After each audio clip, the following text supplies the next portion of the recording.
Liquor scam లో Kasireddy batch కు ఉచ్చు బిగుస్తోందా? మరికొందరు కూడా జైలు ఊచలు లెక్కించాల్సిందేనా?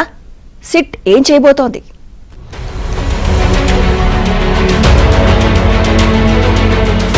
ఏపీలో సంచలనం సృష్టించిన మద్యం కుంభకోణంలో ప్రిలిమినరీ చార్జ్ షీట్ ను దాఖలు చేయబోతున్నారా?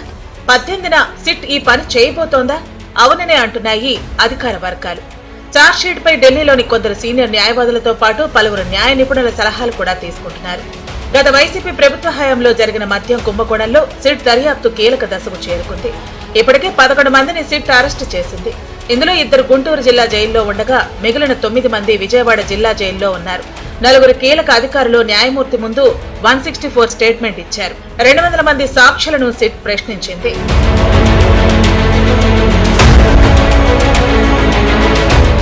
ఇదే కేసులో నిందితుడిగా ఉన్న మాజీ ఎంపీ విజయసాయిరెడ్డిని కూడా 2 సార్లు సిట్ ప్రశ్నించింది. ఈ నెల 18 తర్వాత మరోసారి సిట్ ఎదుటకు విజయసాయి రానున్నారు.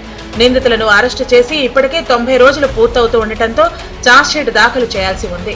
ఈ నెల 19వ తేదీకి 3 నెలలు అవుతూ ఉండటంతో 18వ తేదీ నాటికి ఛార్జ్షీట్ దాఖలు చేయాలని సిట్ నిర్ణయించింది. కీలక అంశాలతో పాటు భవిష్యత్తులో దర్యాప్తు ఇంకా చేయాల్సి ఉందని, అంతిమ లబ్ధిదారుడు ఎవరో తేల్చాల్సి ఉందని కూడా ఛార్జ్షీట్ లో సిట్ వివరించనున్నట్టు తెలుస్తోంది. ఈలోపు పూర్తి స్థాయి ఆధారాలు లభ్యమైతే అంతిమ లబ్ధిదారుడి పేరును కూడా ఈ ఛార్జ్షీట్ లో చేర్చే అవకాశం ఉంది.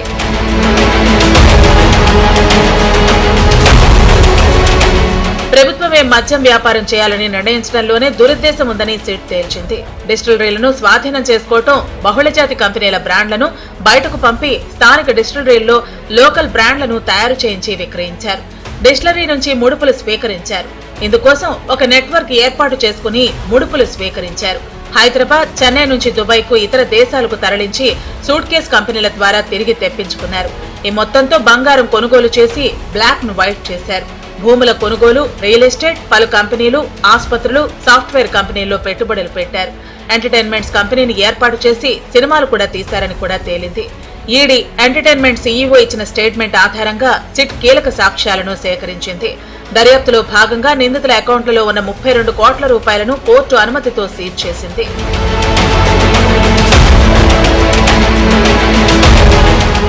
ఈ కేసులో మరికొందరు నిందితులు దుబాయ్, అమెరికాకు పరారయ్యారు. మరికొందరు వివిధ రాష్ట్రాల్లో తలదాచుకున్నారని కూడా సిట్ దర్యాప్తులో తేలింది.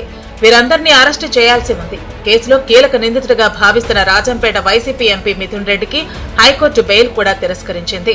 ఇదే కేసులో వైసీపీ ప్రభుత్వ హయాంలో రెవెన్యూ ప్రిన్సిపల్ సెక్రటరీగా ఉన్న రజత్ భార్గవ్ ఇటీవల విచారణకు హాజరయ్యారు. జగన్ ప్రభుత్వం తీసుకున్న నిర్ణయాలనే తాము అమలు చేశామని చెప్పారు. త్వరలోనే విచారణకు హాజరై న్యాయమూర్తి ముందు 164 స్టేట్మెంట్ ఇచ్చే అవకాశం ఉందని సిట్ భావిస్తోంది.